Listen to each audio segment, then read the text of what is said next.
everybody, and welcome once again to the UnLearnT podcast. I'm your host, Ruth Abigail, aka RA, and this is the podcast that is helping you gain the courage to change your mind so that you can experience more freedom. And I have a special guest in the building today. And I am so grateful that she chose to do this. This is her first podcast, y'all. So be kind, okay? Be nice. Don't give it too hard of a time. Juanita, how you doing?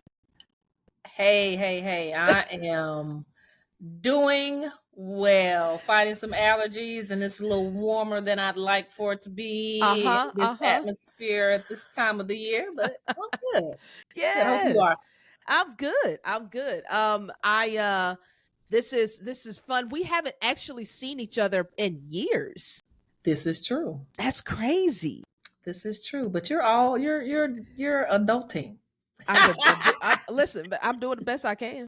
I'm doing the best I can. That's got to be it. And it's weird. Sometimes I'm like, who let us be adults? I'm not really sure why that was a good idea. But Juanita and I met when I was in college. We attended the same church while I was in school in Greenville for several years. Got to know each other, and then have seen each other on and off over the last few years. Yep. So a lot of this is gonna be even me just catching up with you, man. Yep, for sure. Absolutely. So let's catch up. The little girl that you knew, that little girl with the big puffy cheeks, you know, she's around the age that you were. Wow. Yep. Oh, I know. My God. Okay, so obviously you guys, you know, we're in the series called UnLearning Parenting, and so we're talking about parenting from different perspectives, and I'm really excited about this conversation. I think it's gonna help a lot of people. So you have tell us how many children you have, how old is she, and just a little bit about you and your background, some of the things that you think would be interesting to know about you. All right. Well, I guess as it relates to, you know, the subject at hand in the context of what we're going to be talking about, I am a single mother.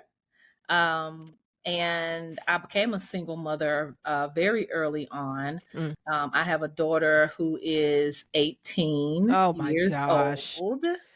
Oh my God. I remember when Jaquita told me, y'all know Jaquita. So this is one of Jaquita's great friends. And so she was saying something. She was like, yeah, Christine. Yeah. She was saying, she was saying something about her driving or something. Yeah. And I was like, who? Driving who? Like, who are you talking about? That can't possibly be right.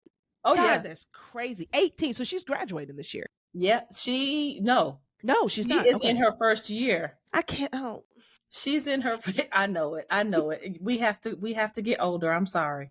But I got older than you. Like just put all things into perspective. I understand. Okay. I understand. Okay. Yeah. So yeah, she is 18. She is in her first year of college, and she's still at home, but you know, what does that mean?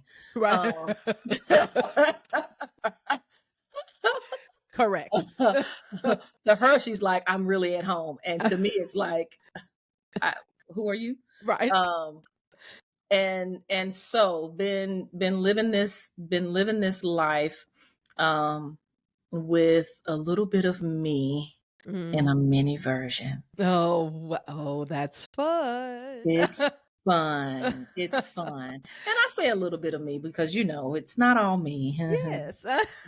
And that's fun too. But it's great. Yes. It's great. I teach. So I am a college instructor. Yep. I teach all things foundational as it relates to being your best self as a college student.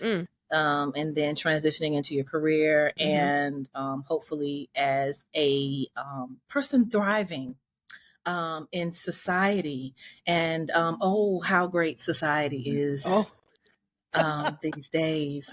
And so I get to deal with this generation. Oh, man. Yep. Oh, man. So it's fun. Yeah. It's fun. But that's where I am. That's amazing. That's my life right now. That's amazing. So you're parenting this generation and you're teaching them. So you have Yeah. this is a very interesting role you have. So you became a single mother. All right. So you have not Yes. always been a single mother. Yes. But Christina was 4, and Mm-hmm. I don't mind mentioning her name. Mm-hmm. Um, she was 4. So very early on. Yep. Um, yeah, very, Yep. very early on. Yeah. I'll be honest with you. I didn't realize it'd been that long. Yeah. It's just been a long time. You know what? You may have gotten older. I obviously have not. So Okay. Well, let's change that. Better. come on. You know, because people might look at this and think that we're around the same age. I'm good with that. You absolutely. I mean, aren't we? So Right. absolutely. So all right. So she was 4, and so you and your husband ended up getting a divorce, Right. and so you were parenting and with a 2-parent, what Yep. some would call a traditional household, right? Yep. And then that shifted. Yep. Here's this is interesting, and I'd love to just start here because I feel like this is going to be very relatable. I'll be honest, I know several, friends, colleagues that have gotten divorces recently or possibly could be headed that direction, right? Sure.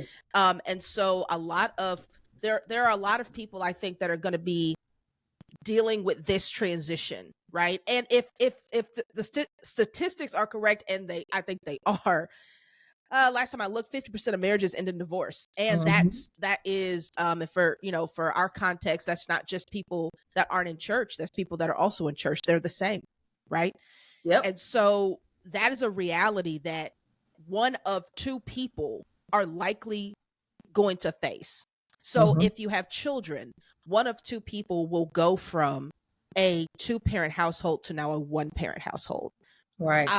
I'd love for you to just reflect on and talk about your experience parenting in a 2-parent household and then having to make that pivot. What was that like?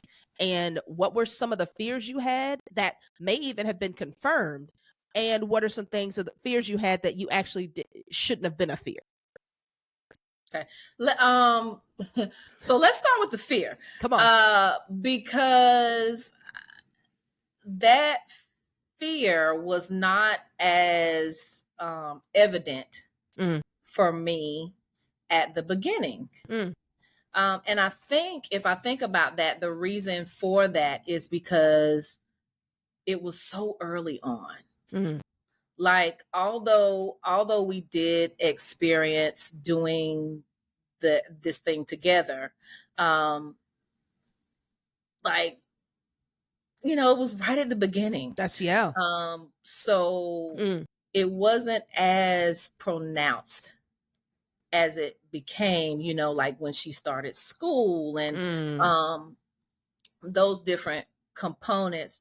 So at the very beginning, the focus there was more so of how it would affect her um, as a person. Yeah. And I did not know what that would look like because she was 4, Yeah. right? Yeah. Um, so Mm, just wondering that. And mm, then the fear of how her dad would take care of her when mhm. she was with her dad. Yeah. That's real. But I don't necessarily know if that component comes from being not in the same household, Mhm. because I have experience where mothers tend to have the feeling of I can do it better. That's real. Um, and Mm. because you're the mother, right? You Yep. carry the child. You're Right. the nurturer. Mm, We think about a whole lot more, mm.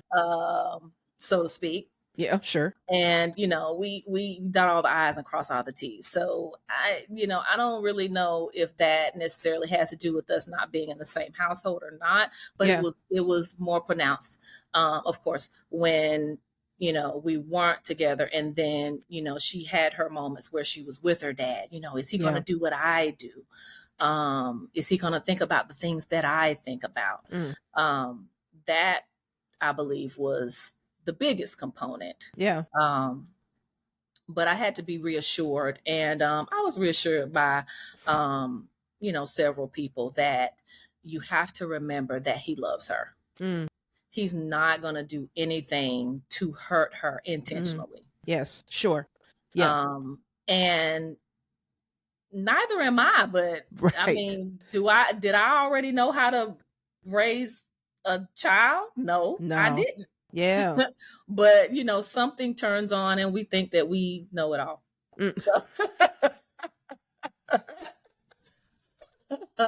That's real. Yeah. That's real. I mean, I think that's a fair fear. Like, is he gonna do what I do? Is he gonna think about what I think about? I think women in general have that very real fear about men. Like, hey, you don't, XYZ. When was that dispelled? Like, when did you feel like, okay, I don't need to worry about that as much as I thought I did? Oh, girl. I think it came and went in waves. That's fair. Oh, that's good. In waves. There were moments where I was like, okay. And then there'd be moments where I'd be like, but in waves, I think maturity connects with that perspective as well. Yep. And at this stage, and I think that also too has to be with the age that she is. Yes. At this stage, I have more confidence in it. And again, that does not necessarily speak to who he is, right? By no means. But there's an additional dynamic. She's older. Yeah. Yes. Like there's some things that she, can conceptualize her own on her own, and discern on her own, and decisions on her own. And so we are just accompanying that and coaching her through that process. Whereas when she was younger, we had to have a lot more hands-on, and so the feelings of that was more prominent. That's real. That fear of whether or not, it's going to be done a certain way, or that sort of thing. I think establishing trust is essential there.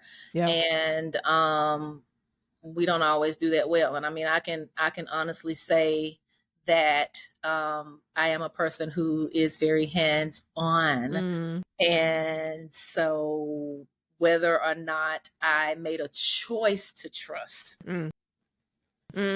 was a big factor. And then you have to allow, because again, again, there's that component of who made me the guru. Yeah. But for some strange reason, some of us, think that, we know how to do it better than the next person. But, we have to learn just like they do. And, and the perspective of that, and that comes with maturity, as well. And I did obtain that, maturity. Did I always get that right? Nah, you human. No. Right.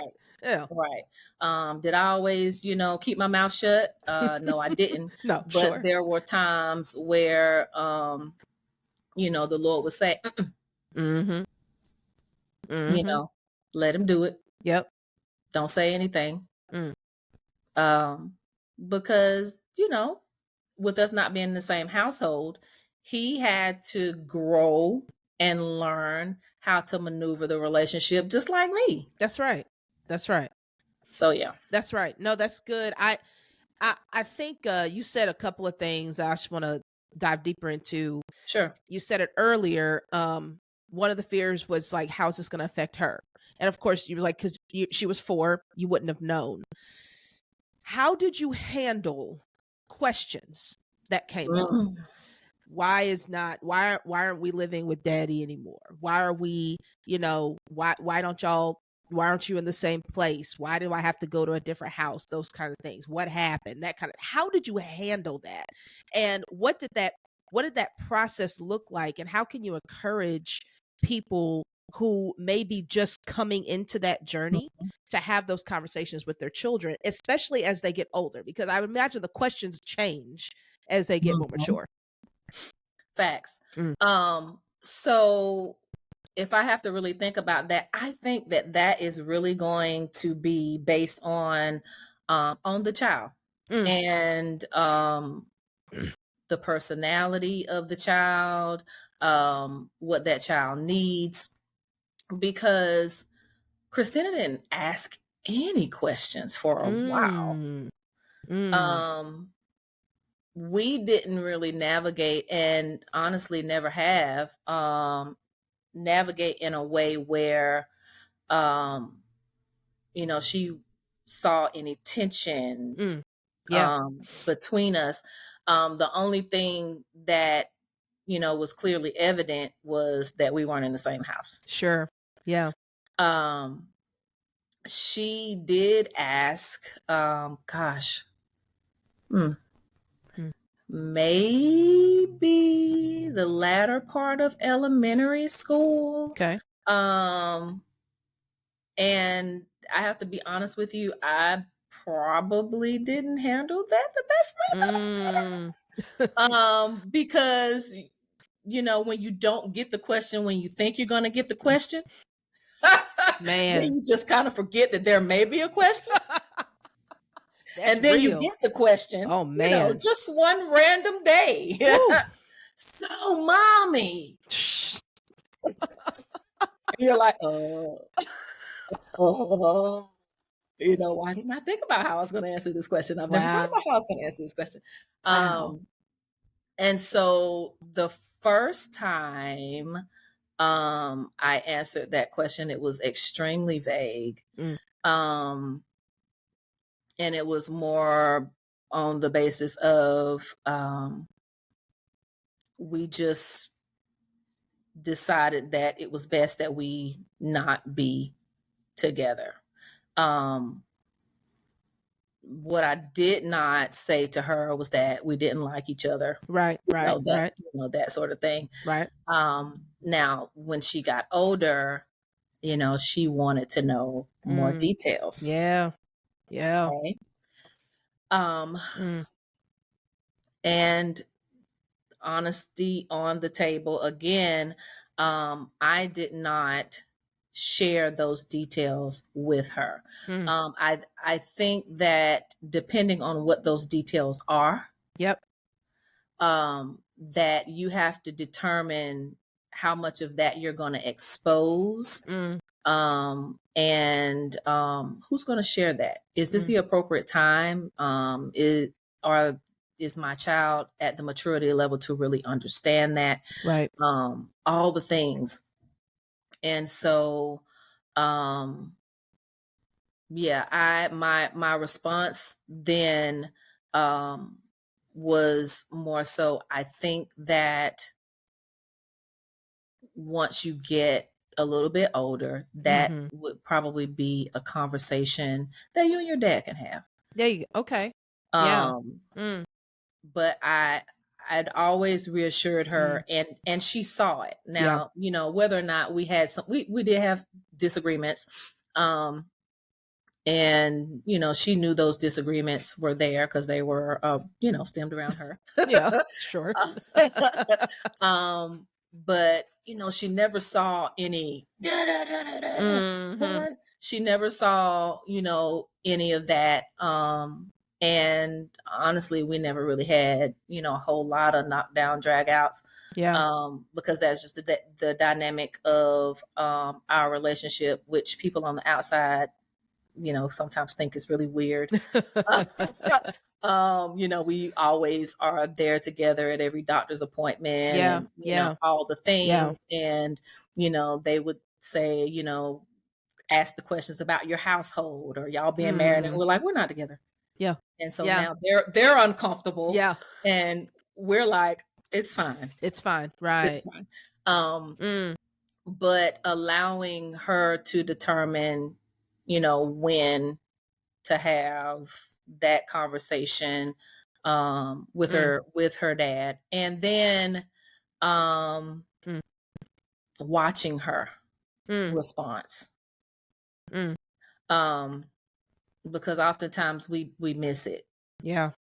Watching her response, making sure that it's not affecting her, in a certain way, because I didn't answer the question. Yeah. Like maybe she wanted it to be answered. And I'm always, very full of communication with her. But with that, I want it to be really, really, really sensitive. But honestly, Ruth, I think that is going to depend on it. It has to depend on the child. Yeah. You gotta know your child and know what's appropriate, how it's going to affect them, how it's going to touch them, and when you have that conversation, what to include in that conversation to make sure that they understand what you're saying to them, and then after that, paying attention to the response. That's really good. And I think it leads into the next thing I wanted to just kind of touch deeper on. You said you have to choose to trust. And particularly, you aren't living together. You don't know everything that's going on, right? All those things. You have to choose to trust. That's, and even in what you're talking about, one of the things on a previous or an episode we just recorded that'll actually come out after this one was the idea of you have to parent children individually, right? Yes. So we're talking about, you all have one child, but for those who have multiple children, to your point, you have to understand who they are. So those conversations actually could be different per child because every child is different, right? And with you all's situation, both of you are different. And you're going to communicate differently. And so you choosing to trust that's such it's a profound understanding, because you really don't know how he's answering the question, right? And how that conversation goes, or about that or anything else, right? There's a million questions she could ask, him, and vice versa, questions she could ask you that he's not going to know. That's right. But you all have to find a way to best parent her without the full knowledge and understanding of the individual relationships with each parent. How do you choose to trust, especially when trust has been broken enough on some level that you all are no longer together? How do you still choose to trust in this very, very important situation of raising a child? Like, how did you get there?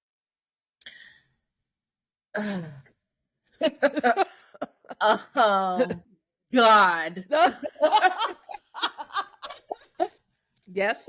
I am not perfect by no means.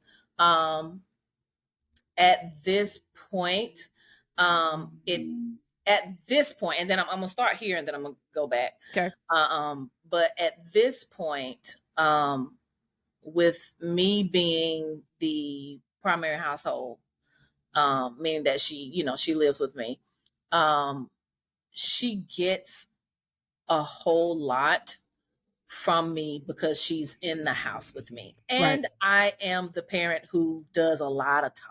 Yeah. So you talked about us being different, right? I'm the one that does all the talking. And typically, the woman is the one that does most. We're very verbal. We're very verbal. Yes. But I am also a teacher. I haven't always been in the literal stance of being a teacher, but I have always been a teacher. Yeah. And so if Christina were here, she'd say, "Mommy, everything is not a teachable moment." Oh man. Period. Oh man. We just literally, the one I just had, the one recording I just did, we talked about that because, and I can say my mom, every moment was a teachable moment for her. Every single moment.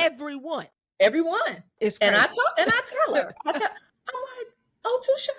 Every moment. It's a teachable moment. It really is.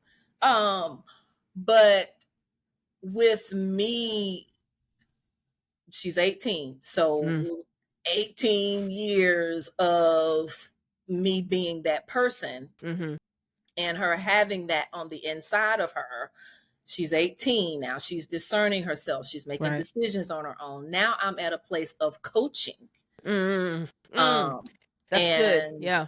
And so, the trust is not just with her dad. It's also with her. That's good. Ooh, that's good, Juanita. I like that. It's also with her. Yes. So, we have a very open and direct, communication line. I've always told her that, listen, I understand that things, in life come with emotions. And so I've never, told her that she's had to suppress those emotions. But what I have told her is that I need you to be respectful within them. Sure. Okay. Yeah. Express your anger, express your frustration. But don't ever find yourself talking at me. I understand if you're angry and you're speaking from that emotion. I know that's not directed towards me. Yeah. But when you start directing it towards me, then we have a problem. Yeah. So her being able to acknowledge those things, express those things, know how she feels in regards to what's going on with her dad, being able to express those things with him at this stage in her life. Yeah. So the trust is now just not with him, but with her. And so it's easier. We've had some conversations where, she's had some frustrations with her dad, every now and then or whatever. She is a daddy's girl, though. She loves her dad. Yes. And rightfully so. He's great with her. And I've never, ever said anything different to her about him. Wonderful with her. And so, but now let's go back. When I'm still learning this thing and trying to do this trust thing. God. Yes. And so and that honestly, if I be honest with myself, that had to do with me. That had to do with me. Not so much with him. Yeah. Wow. Of course, there may have been some dynamics where I'm like, but that is not all the time, right? Yeah. It's not all the time. You can't take one thing and say, oh, you can't be a successful parent. Lies. Now that has nothing to do with that person. That's me. Wow. And just recognizing that. And I'm a person who will always look at myself. And again, I'm not perfect. I'm not saying that I've gotten that right every time, but I will look at myself.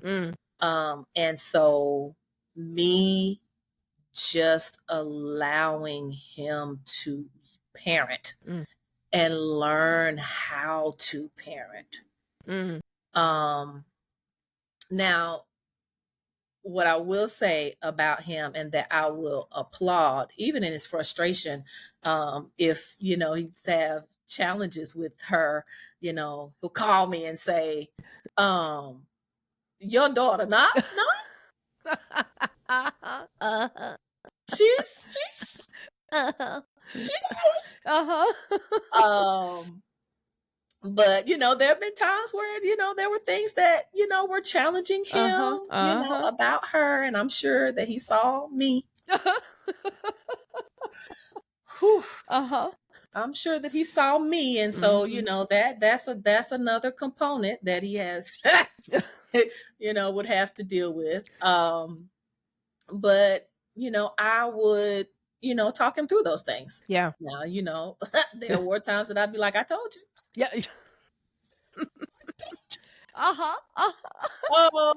But he's a teacher also. Mm. And he's been a teacher all of his career. Yeah. And so, teaching and teaching high school students. Yeah. And so, his thought was, I'll just ignore her like I do my kids. And I'm like, those kids are not your child. It's gonna Yeah. and so he had to learn that. Yeah. But he would consult with me in his frustrations, and I would talk to him about that. So that's one of the things that I say was good. He knew who to consult with. Yeah. He knew who to consult with in regards to that. And I think that also to help with the trust component. That's good. That helped with the trust component. That's good. Let's talk about technology. So what year was it when she was 4? She's 18. So what the year you guys got divorced was when? Oof. I don't know. I'm trying to do quick math. What is this? She was born in 2006. So okay, so all right. 2010. 2010. Yeah, 11. Okay, cool. Yeah. So I just want to make sure that my comments were going to make sense. So that they are. So we're in the rise of the social media age. In that age, right? We're in the rise of the phones, and device age that we're all in now. A comment that I've heard recently was one of the things that we as parents is important for us to unlearn is that that the phone can't out-parent you. So that is something we have to unlearn and then attack that, right? Because that's, if we're honest, that we don't. I think a lot of parents who parent children in that age range, can lend over teaching and parenting to a device and not really realize it, right? And and adding on to that, when you are parenting by yourself, when you don't have the help every day, that's got to even be more of a temptation. And I've seen it, right? I don't know how that was for you, but what was your experience in trying to negotiate that kind of like how do I parent my child with this technology that is available? How do I manage and handle that rhythm, that tension? When she was younger, probably wasn't as much as when she was getting a little older, middle school. God help them in middle school. Middle schoolers are just the strangest beings on earth. It's so strange. They're just so strange. And so, when you get to that age and kids are having phones, and that's, they got Instagram accounts and they got all this stuff, and the world is in their hands at 10, 11, 12, 13 years old. Whether you wherever you were on the spectrum, how did you make those decisions? How did you handle that? And then how did you manage that with being a single parent and keeping up with it and knowing what she was watching? I think that is something that even that as more people, as we continue to parent in these newer in these upcoming years, I mean, technology isn't going anywhere. The busyness of a parent is real, for sure, and it's like I don't have time to sit there and watch you all the time, right? So what has that been like? What has that journey been like for you? Well, Christina didn't even get a phone until like later. She was like, "Oh, the only person that doesn't have a phone." Mm-hmm. And she also did not have a TV in her room Mm-hmm. for quite some time because I don't know, my logic was, I didn't want her to be ever going to sleep with the Yeah. TV on, Yep. because of, just a lot of spiritual components Yep. to that. But I also wanted her to realize that, the bedroom is for sleeping. Yeah. Yeah. That's real. Yep. And I did not have a TV in my bedroom either. And to each his own. Mm-hmm. Not judging anybody who does. But I just did not want my bedroom to become the place where I was always. Yes. That's good. No, that's good. And so she didn't have a TV in her room for quite some time. But when she got a phone, um, honestly, I was kind of green with that. Mm. Mm. Just to be honest, as um, out here and exposed as Mm-hmm. as I am and as I was, Mm-hmm. because like I said, I have not always taught literal in the classroom, but Right. I've managed out of school time programs and supervised those leads and all of that. So I've always been around students at Yep. all ages. And so it's not like I didn't know it, didn't see it, didn't, Yeah. but when it was in my house, I was kind of green and not Mm. really sure how I wanted to Mm. navigate that, and if I wanted to put all the blocks on and all of Mm. those things.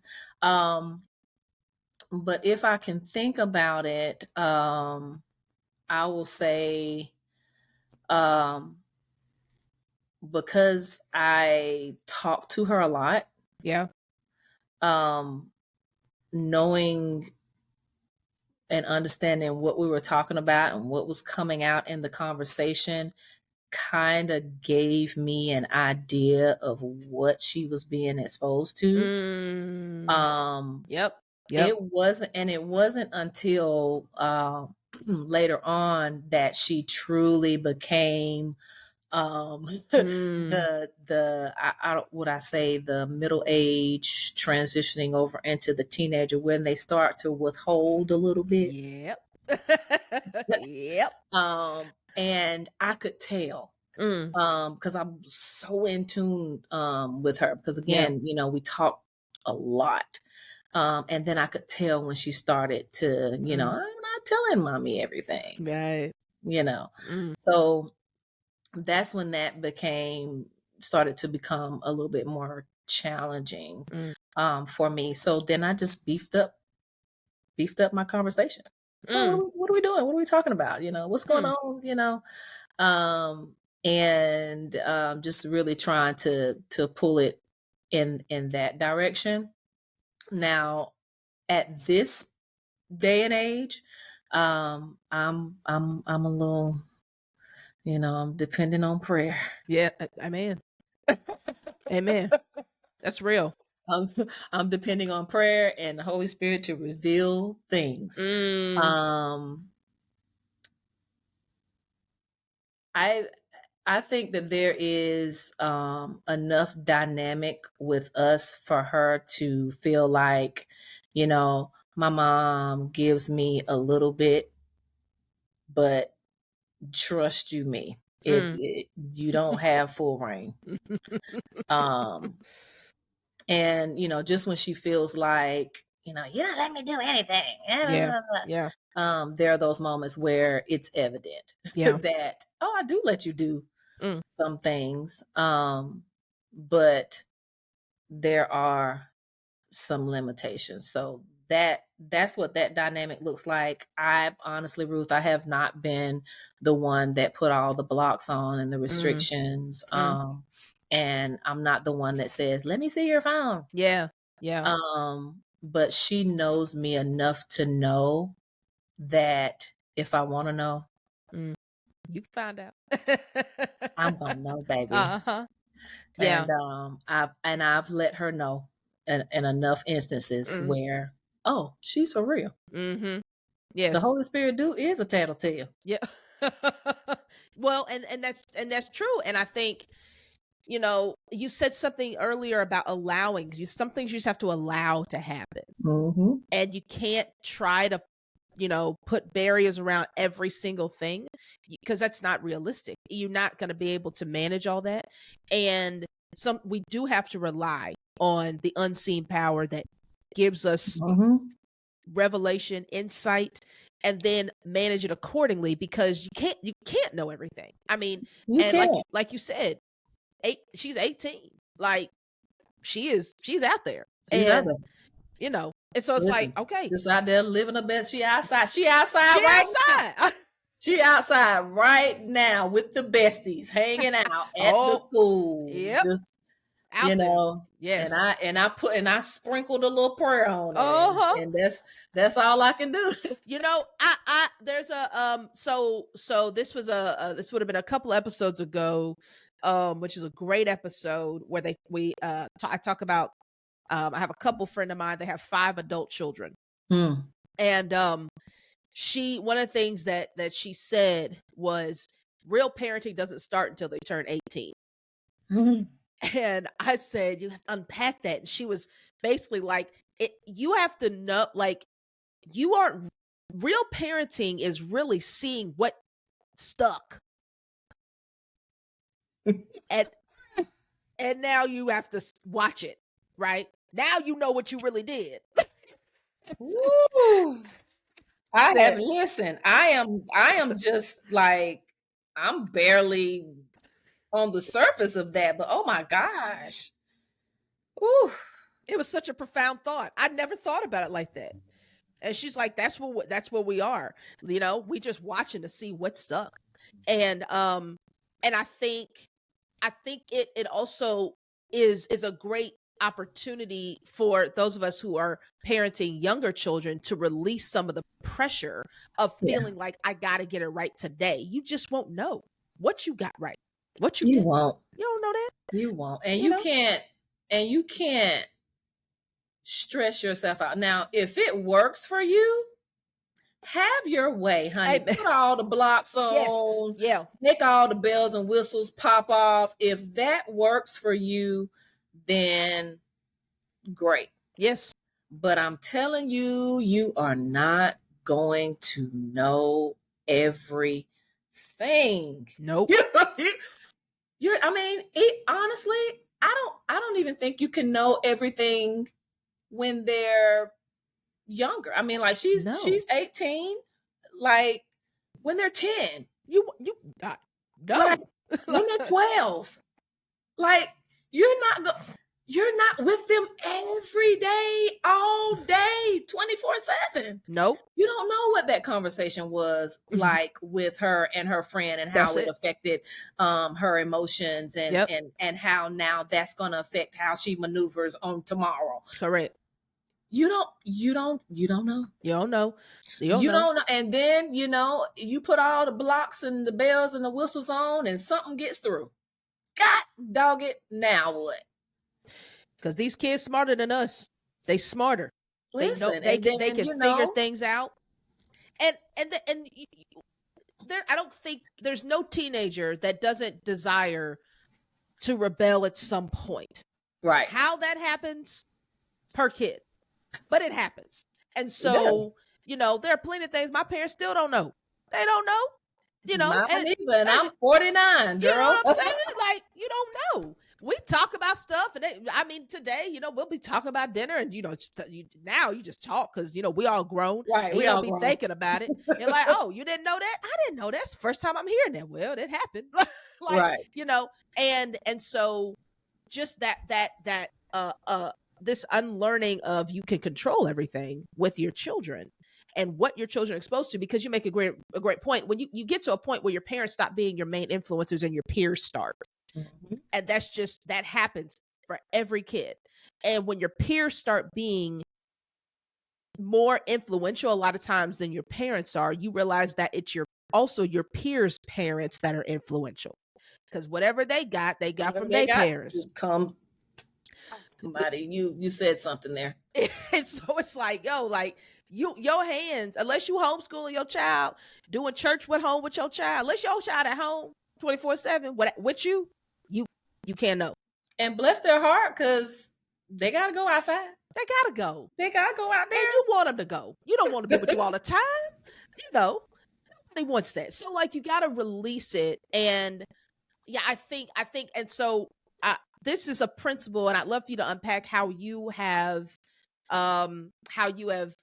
understand the difference and how you approaching, Christina now. You said there's a difference between, you went from teaching to coaching. Mm-hmm. And you being a natural teacher, my mom was a natural teacher.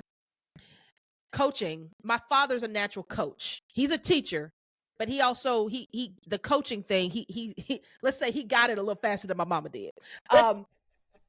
And so she just can't resist an opportunity to teach, right? She just can't resist it, even today.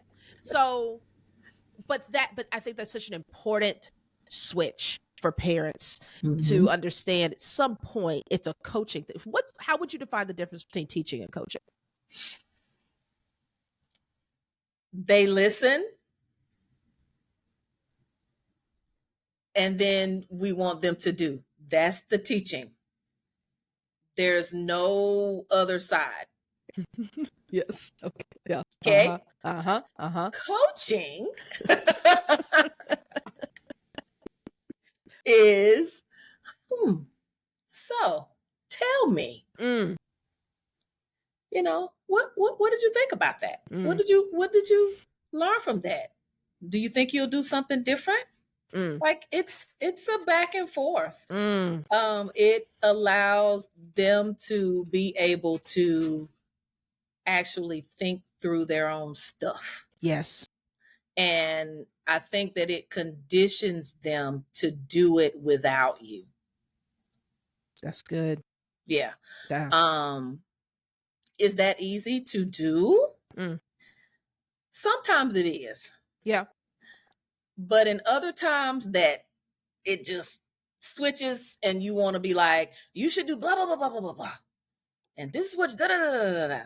And then, at a certain stage, they're like, yep. Don't you do that, because now you're getting ready to get this whole wall and y'all can't even conversate about something that you want them to really be open with you about. So there are times where I literally have to pause and make sure that I'm getting ready to present myself in a way where we can still have the conversation. Yes, that's good.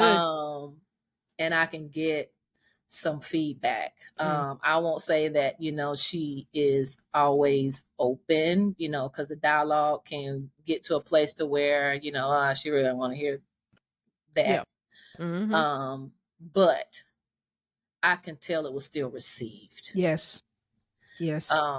And that's the difference. Yeah, that is, and I think what I heard in that, and I coaching is something that I realize I find so much value in, and I've really been leaning into it in all aspects of my life. A lot of in the last, I would say, about 5 years. Yeah. But asking great questions and being very curious, like replacing your certainty with curiosity, because you don't know. That's good. Which is hard for parents. I can't. Yeah. I know you're mine, right? Right. That's hard. And so even if you might know, they don't always have to know that you know that you know. Let me let you find out that I know. I ain't got to tell you. Right. Just let me you can find out through our conversation. And that idea of slowing down, and not presuming, not getting back into how you were when you were 5. Like, no, like, and I think it just takes practice. And it does. I work with teenagers, and so I get, my parenting journey started 3 years ago. My husband, I had a package deal. Come on, So adulting. come on, adulting, baby. So I've been, kind of in that role for about 2 years now, but officially 2 years, but started when we were dating. And so I've been working with teenagers for 15 years. I've been doing the work that I do for 15 years with kids. So I'm used to working with young people. Raising one is totally different. I realized that very quickly. Like, oh, this is a totally different thing. For sure. And I also realized that my relationships with the parents that I have for my young people begin to shift because I begin to understand them better being a parent, right? And I realized that a lot of them, because we were starting to have more candid conversations, and I realized that so many of them just did not know how to handle their teenager. It's just like, I don't know how to do this. She's getting on my nerves. She won't listen. Da da da da da. And I have found myself helping by saying, instead of trying to teach and tell, coach, ask questions. Here's some questions you can ask, and just let them talk, because a lot of the times they just want to talk. Like a lot, and they may already actually know the answers that you hope that they know, but they just want to talk. And if you kind of begin to give yourself grow yourself, right? And so, grow yourself as a parent, as a person, and go on that journey of maturity yourself. Absolutely. It'll help, right? I just think that's so profound, that teaching and coaching dynamic. You got to make the switch at some point. Otherwise, their walls go straight up. They do. And you got to know when, and I'll say when it may be appropriate for you to start making that switch, because some parents might say, oh, then they're teenagers. You need to make that switch. No, baby. Nope. Not in this day and age. We're talking about 8. When I tell you 9 years old, you better be switching. You better or else switch. You're going to be clueless. When you better switch. He's 10. Our son is 10, and I find myself having more conversations. But my parents didn't never talk to me like this. No, 10 years old. Absolutely not. Are you crazy? They look at me crazy. The only questions my mama would ask me is, how old are you? Right. And I say, how old am I? How old am I? I live more life than you. Da da da da da. That's all you need to know. Questions, right? But now it is like a full-on conversation. Well, how are you? Well, why do you think that? What is the thing that you're thinking about right now? Why are you upset? That kind, like, you have to start earlier, because they're different, and they're exposed to so much more. They are, and they help you parent them.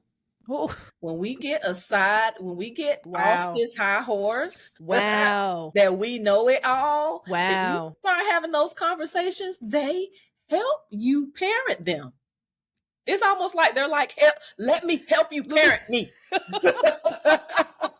If you would shut up and let me help you parent me. Wow. God, that's so profound. And I don't like that. There's something about that. I'm like, I don't like that, because I didn't get to help my parents parent me. Okay. I don't like it at all. I don't like it at all. Like that? What you mean? No, I think that's good. So let's kind of shift to this, because with that in mind, what are you seeing with, from a parent's perspective, but also a teacher's perspective, the difference in the level of resilience in kids today? What are you seeing?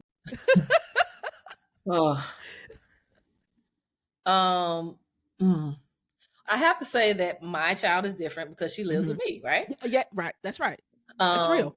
And oftentimes I use her as an example in class. I teach college skills. And no, it's not the college skills where, you learn how to, properly write an email, talk to your instructor, be advised. It's a very rigorous course. And it's a whole lot deeper than that. I've had students say that feels like group counseling. And I'm like, it is. But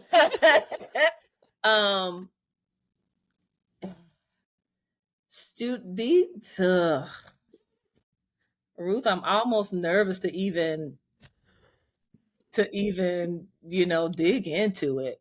It's a lot. It's a lot. It's a lot.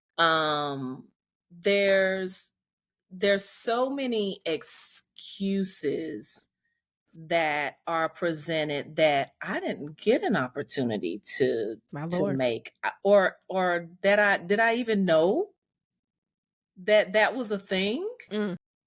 And do I have to now cater to this thing? And I say that, and I want to be I want to be sensitive, so I don't want to start popping off all the titles. Right. You know what I'm talking about all the time. I do. Okay. All right. I want to be sensitive to that because some of them are legit. For sure. No, 100%. Some of them are legit. But for what it's worth, honey, I could have wore a t-shirt with a whole bunch of things on it when I was growing up. But I didn't get that opportunity. I think I turned out okay. Yeah. So resilience, I think there's a lot more hand holding that is demanded. Like they demand it. You must do this for me. Not this one. No. I'm not. No, I'm not. And so I think that if the things are not there, that they would not survive, because those things allow for the hand holding to happen. Yes. Yep. For sure. Because they have something to require it. They have something to require it. Yes. And I know that sounds so vague, but for those of you who will listen to this, I hope that you know exactly what I'm saying without saying it. Well, I'll say it. That way you don't have to. Okay. So I think identity is so important. And there's a therapist that's just kind of been popping up on my feed lately, who has, I think, has a very strong voice of how would I put it, very practical therapy. Not it's very, it's real, but it's I think what you would call a capacity building, and not just not just healing, but capacity building. And one of the things that I like about how she talks about it is if your capacity to handle hard isn't built through your healing process, you're not really healing. And so that's good. When young people are diagnosed with certain things, have, and there's medication involved, there's counseling involved, there's therapy involved. A lot of times what happens is, and we sometimes unknowingly encourage it, is they become that thing. You become your diagnosis. Yes. So when you become that, you have a reason to say, no, I am this, therefore I need this. And then it sounds like people are not supporting you because they're not supporting who you are. But the difference is you aren't anything. You are experiencing this right now. If you choose to continue to experiencing it, you can do that.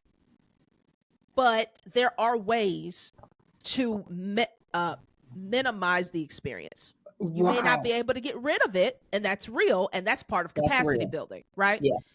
But there is a way to minimize it. And so I think, and those labels range from all kinds of things, all the diagnoses you could think of, right? I mean, it's all of it. And I think that when it comes to parenting, the thing that I have learned, and I think one of the things I've had to unlearn, and I love your thoughts on this, is that kids don't need to struggle. You know, struggle is a part of building capacity. And I found, you know what I'm saying? Like I found myself sometimes, because it looks too hard for him to handle taking away the hard. But recently, I would say recently, I think, you know, for a while, both of us have kind of had to lay back on that. And I think because of our generation, we're part of that, you know, we kind of, you know, what is it? Work harder, not work smarter, not harder. Like I don't want to do things. If I don't have to do the hard thing, I'm gonna find another way. And our generation really kind of, I think, is pioneering that. But that's not a healthy way to go. And so particularly when it comes to children who are, you know, young, 4, 5, 6, 7, 8, you know, they don't need to be shielded from hard things. You know, one of his chores is to take out the trash. Sometimes the trash gets stuck. You know, it's heavy and it gets stuck. He calls it Miss Abby. He says, Miss Abby, can you help me? No, I'm not going to figure out how to get that out the trash. Like, you know, now and it's allowing him, and he figures it out. Like, I know it's not too hard for you. You actually don't need my help. You tried for, you know, 0.5 seconds and now you're tired and you want somebody else to do it for you. And so I've stopped helping him do small things like that. Right. Or, you know, he has guinea pigs, which I wish he didn't, but he has them. And, and so he's got to clean that cage. Well, it's like, hey, you know, he and his dad would do it. He don't need his dad no more. Go clean the cage. You know, that kind of thing. And they're small, but it's like, how do you raise a resilient child? You don't take struggle away from them. Like, keep hard things hard. Let them work through it. Right. Facts. Now let's dig into that, because I'm gonna tell you, give me the hat with the helicopter, the chat.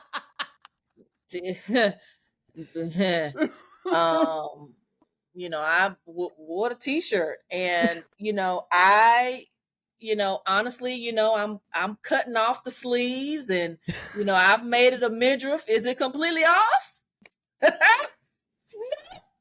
It's not.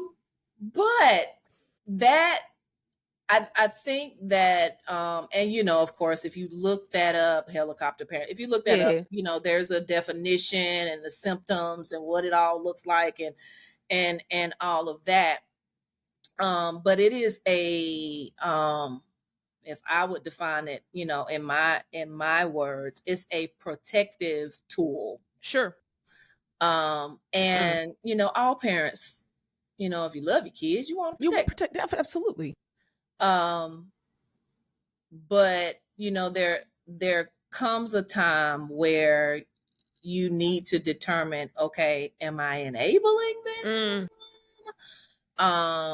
Because you know, they may come across a situation where you're not there. Yes. To, you know, pull them out of that. And then, okay, let's go back to the whole coaching thing. Yes. Okay. When you're coaching and you're having that dialogue, now they can talk through that thing by themselves. Yes. Yes. Which is another reason why switching over to that side of parenting is best, you know, so you can feel more comfortable with them being able to make those decisions on their own. So yeah, that whole protective thing is something. And I could break down and cry. I'm, oh my gosh, she's driving an hour. She's gonna be gone all week. Like, this is what I'm experiencing, like right now in this present moment. I want to go hang out with my friends at school. You know, she's here. She's going to one of the technical schools here, and she's got some friends that went away. Yep, there you go. And so, you know, she wants to hang out. I'm a college student. Yes, you are. I guess I gotta. I guess you know, first couple times it was no. Yeah, no. Right. That's why I'm a college student. If I wasn't here, you wouldn't even know. Yeah, right. And and you know, I have to take these, you know, Mm-hmm. blows that she throws Mm-hmm. at me. We have these conversations. And Whew. so I have cultivated Yeah. this type of dialogue. Yes. Wow. And so we're at a place where, you know, although she says some things that I don't like, Mm-hmm. I have to ingest them. Yes. Oh gosh. And you know, I'm like, you're right. Yeah. You know, just, you know, make sure, don't forget who you are, watch your back, be aware of your surroundings, you know, all these things I throw out there so I can make sure that they're at the forefront of her mind. Mm-hmm. And then I let her go. And then I Mm. send out the APB to everybody. Hey, pray. She going out of town. We're just an hour away, child. She ain't that far. It's okay. That is that's real. Oh, Yeah. that's real. But you know, I think there's a difference between protecting from harm and then protecting from something that's hard. You know what I Right. mean? Yeah.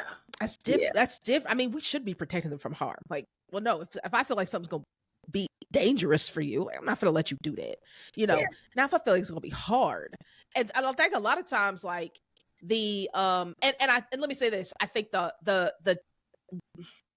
thing that frustrates me about the younger generation is sometimes they don't see the difference in harm and hard. It's And like, heart, yeah, harm and you know what I'm heart. saying? Mm-hmm. Hard is not harmful. And for whatever reason, that narrative has been in people's in a lot of their brains. It's like, if it's hard, Mm-hmm. it's gonna hurt me.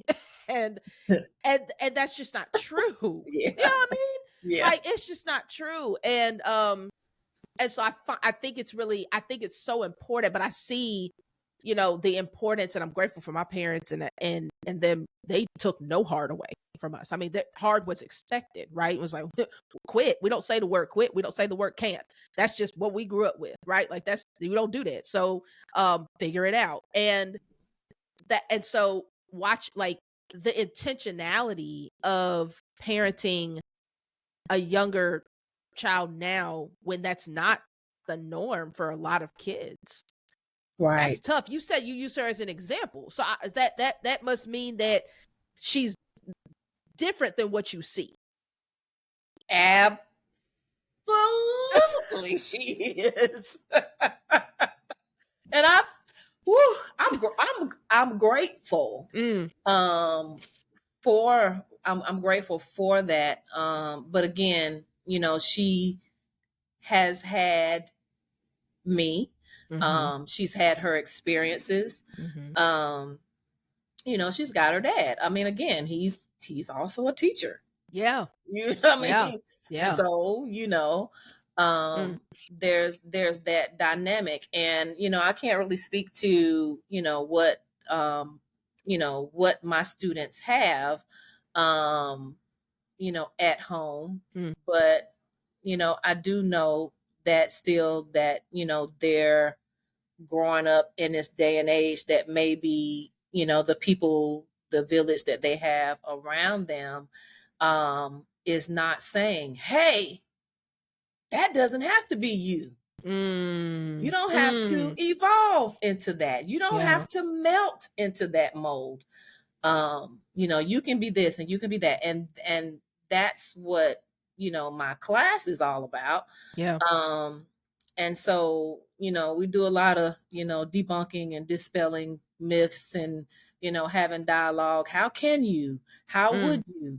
Now that you know this, this is what you need to do. Let's throw these nuggets out here, you know, and it's the same thing that I do at home. So yes, Mm. um, I can use her as an example for those Yeah. particular instances. Yeah, that's good. I'd like to end on this because I think it's just an interesting question.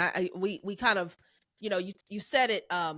Your child could often teach you how to parent them, Mm-hmm. which is such a humbling. God, that's such a humbling Oh, idea.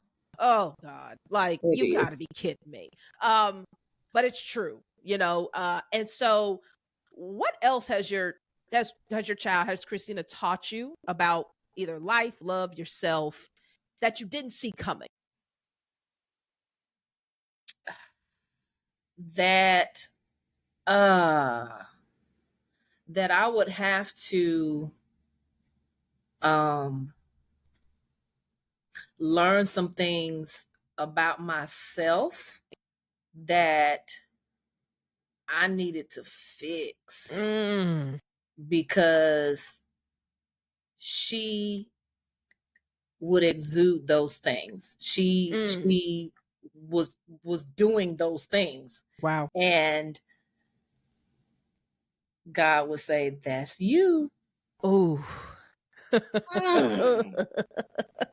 Oh yeah. And you hear people around you say, "Your kids will show you you." Oh, they're gonna show you you. You don't really realize that. And then people think, that's the cutesy little stuff, like how they walk or Right.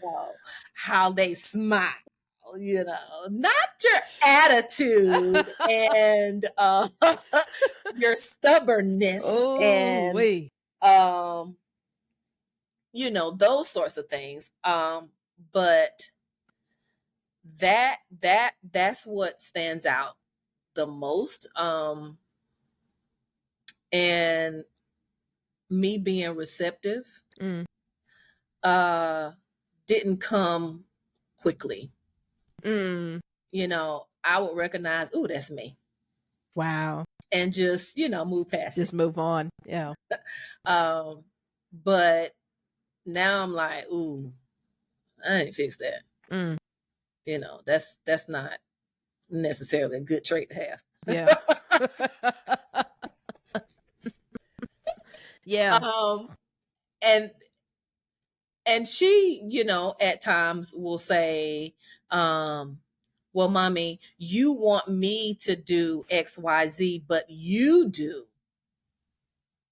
And I do not say, well, I'm the parent. Right. So God. that doesn't matter.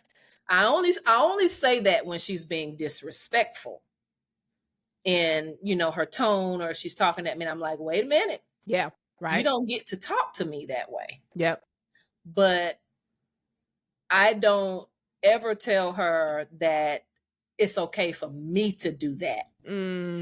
And but you can't. I don't do that. Whew. Now I might all of a sudden turn into a kid. Yeah. And be like, well, I meant something different. And she'll be like, but it's the same, mommy. But it's the same. And I legit respect that, because guess what? That's the Lord talking to me. That's right. That's right. That's right. And if you're open to that, then you receive that rebuke. Yeah. And that I don't always say you're right. No. I don't always say you're right. but I do go and reflect. Yeah. That's beautiful, because it is the Lord talking, and it's also a reflection of what you've put in her talking. Because the fact that she has that kind of understanding and can respond in that way and say, and it's a reflection of your relationship, and that's something you instilled in her, right? Like, and that's really interesting. Golly, that's yep. It's heavy. It's heavy. That's heavy. That's I'm heavy. telling you. Especially when you're looking at someone who you've raised, and you're seeing how your dysfunction has, now you're watching it, and it's like, and now you have a decision. What am I going to do? Because I don't know, you see how that can play out. I would imagine it's a reflection. You kind of reflect, and you're like, I see how that dysfunction has played out in my life. I don't want it to play out in hers. Right.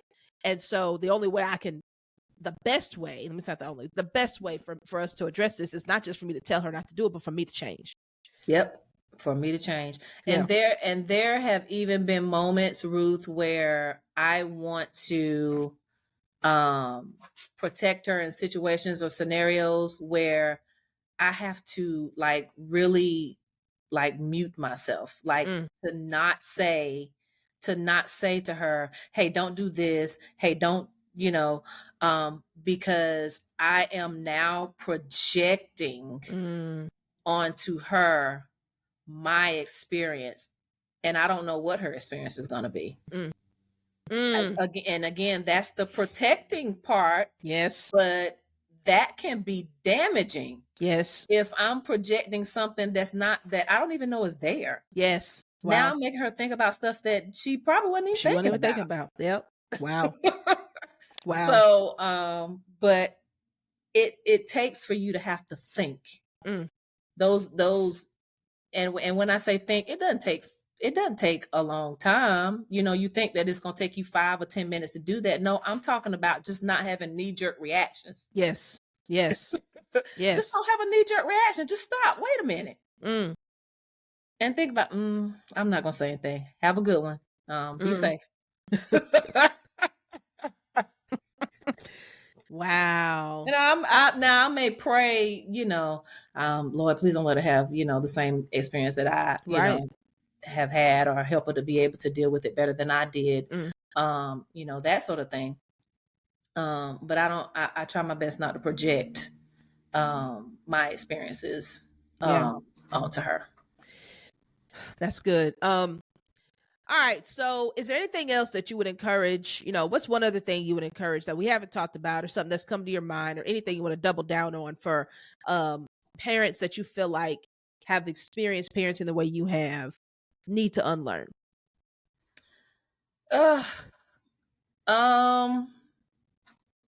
This may be a double down on, and it may just be based on what I just said, and kind of tying in some other things.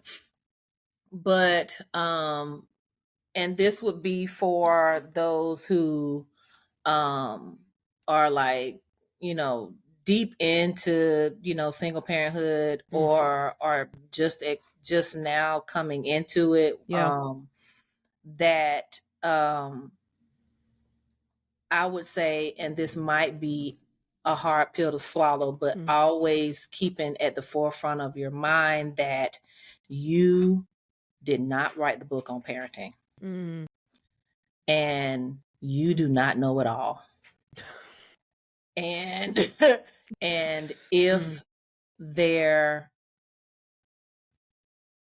other parent is in their life, allow them to parent. They love them. They love their children. It may not look like what you want their parenting to look like, but allow them to parent. I mean, like I said, I didn't always get it right. And, there's not a whole lot of that particular component happening now, because again, she's older. But there are moments where I may, not get it right now. But allow them to learn just like you are. Wow. I think a lot of people might need to hear that, because that's tough. It is, and it's hard. I mean, I'm not saying that that's easy, because it was hard as crap. Yeah. To do that. But beyond a shadow of a doubt, that man loves his daughter. Yeah. And I know that he would never do anything to intentionally hurt her. Ups and downs, his qualms, his idiosyncrasies, all of his flaws, whatever. Guess what? I got some too. I have some too, and my crap can mess her up just like his. Just like his. Come on. That's real. Yep. That's it. So I'm not any better. Yeah. So allow the other one to parent. Bite your tongue every now and then. Watch them work. Yeah. You might end up respecting how they handled that situation. Yeah. And just to make it even more universal, even when you're married and doing it, you gotta do the same thing. Because Lord knows, sometimes I'll be like, "What are you doing?" Yeah. And he got to be like, "Let me work." And it is humbling, because like, I wouldn't do it like that. Why are you doing it like that? And it's like, yeah, because I'm different. That starts when they're infants, believe it or not, that starts when they're infants. I would not let that child cry herself to sleep. And he was like, let her cry. And I was like, I don't want to let her cry. I don't want to let her cry. Oh, And I wow. wish I had of. I wish I had of, because guess what the result of that was? Once she was able to get up out of her bed, Man. instead of crying, she would get up out of her bed and she would come into our room, and we decided that we were not going to allow her to sleep in our bed. So guess what we did? We took turns getting up, going to lay in her bed until she went to sleep. Do you know how crazy we were? Lack of sleep, like, and if I would have just yielded to that and just like suffered through it, because he could deal with it, and I just didn't want to do it because that's the baby. That's the baby. And that's just a small example, but a good one, I think. Absolutely. No, I love that. That helps me even. Like, man, thank you for coming. This was good. This was so much fun. Thank you for being transparent. Thank you for your honesty, for your wisdom. And I really hope that it helps the people that needs to help. This is great. So, y'all, if you thought this was valuable, don't keep it to yourself. Share it. Make sure to subscribe, comment. Let us know what you're thinking. Let us know what you're learning and unlearning. And we're trying to grow the community, so we want more people like you. So help us reach them. All right, so let's keep unlearning together, folks, so that we can experience more freedom. And we will see y'all next time. Peace.